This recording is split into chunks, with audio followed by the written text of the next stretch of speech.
My friends, today we are going to talk about how to prepare your music for delivery to Spotify, YouTube, and the other guys using Decibel.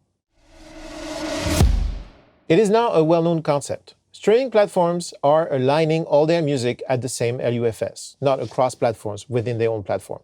We knew that. So we got to give it to them. It's got two noticeable advantages. Number one, it prevents you from having to adjust levels yourself and keep reaching for that volume knob while you listen to your favorite playlists, right? Everything feels more or less the same. Number two, most services chose a rather reasonable level, minus 14 dB LUFS for Spotify, for example, thus helping us towards an end to the loudness war. Yay. So for those of your tracks that are going to end up on the web, there is no point in compressing them to death anymore, because you have, like, say, 14 dBs of headroom to play with. And that's really nice, just like the old days, I guess. But you have to know how to manage this new opportunity, know what to do with it, and know its impact. So we know that the streaming platforms will do one of two things to your music. If your track is louder than their spec, they will bring it down by turning down its volume. Very simple. That's what happens to most tracks these days. If your track is not loud enough, they will turn it up and probably compress it and limit it, thereby touching your stuff. And no one knows what they really do. Decibel can help you avoid all that grief. This is an example of a Spotify delivery preset for Decibel. You can see that the target in the middle there in the supermeter is minus 14. That's the target LUFS integrated level. And then for Spotify, your target true peak is minus 1, and you can see it there on the bottom right. So now I'm going to run music through it, and we're going to see go. As you can see right now, true peak is really happy. We're very, very far away from minus 1, and LUFS integrated is about 130 dBs away from Joey. So let's press play.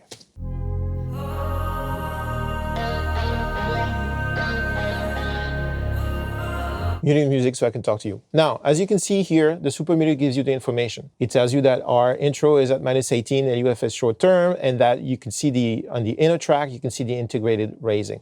You can see that the true peak's happy because we're really far away from minus 1.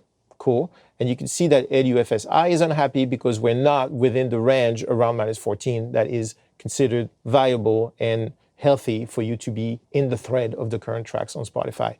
But as the track progresses up, we're now within the range. The target just turned blue because blue is the color that the default Decibel skin chooses. If you want to make it red, you can. We are within 2 dBs of 14, minus 14, and thus this is acceptable.